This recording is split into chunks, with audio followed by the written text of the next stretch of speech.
एकनाथ नसता तर हे शक्य होतं का? या ठिकाणी गेले 30 वर्ष महानगरपालिकेचे रोजंदारीचे कर्मचारी हे तुटपुंजा पगारावर काम करत होते। सन्माननीय मुख्यमंत्र्यांनी 30 वर्षाचा हा प्रश्न सोडवत 507 कर्मचाऱ्यांना कायम सेवेत हजर करून घेतलं। 2019 आणि 2021 ला कोल्हापूर शहर, सांगली शहर पूर्ण पाण्याखाली होतं। या परिस्थितीचा सामना करत असताना त्यावेळी ते 15 दिवस या ठिकाणी राहून होते। त्यांनी त्यावेळी निर्णय घेतला होता की परत या ठिकाणी पूर परिस्थिती आली नाही पाहिजे, यासाठी काही उपाययोजना केल्या पाहिजेत।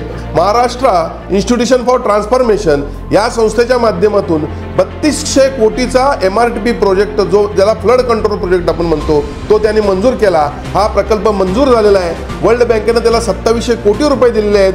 500 कोटी रुपये महाराष्ट्र शासन त्याला देत आहे।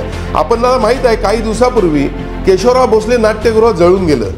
सन्माननीय मुख्यमंत्री दुसऱ्या दिवशी या ठिकाणी आले, 25 कोटी रुपये निधी जाहीर केला। निधी नुसता जाहीर न करता पैसे देखील वर्ग केले, वर्क ऑर्डर झाली, कामाला सुरुवात झाली। त्याचबरोबर 100 कोटीचे रस्ते या ठिकाणी दिलेले आहेत। जसं मुंबईचा मरीन ड्राईव्ह, तसं कोल्हापूरचा रंकाळ्याला क्वीन्स नेकलेस आज आपल्याला झालेला पाहायला मिळतोय। कन्व्हेन्शन सेंटर, जे विविध संघटनांना, व्यावसायिक संघटनांना बाहेर जाऊन मीटिंग्स घ्यायला लागत होतं, ते आता कोल्हापूर शहरामध्ये 277 कोटीचं कन्व्हेन्शन सेंटर त्यांनी मंजूर करून दिलेलं आहे।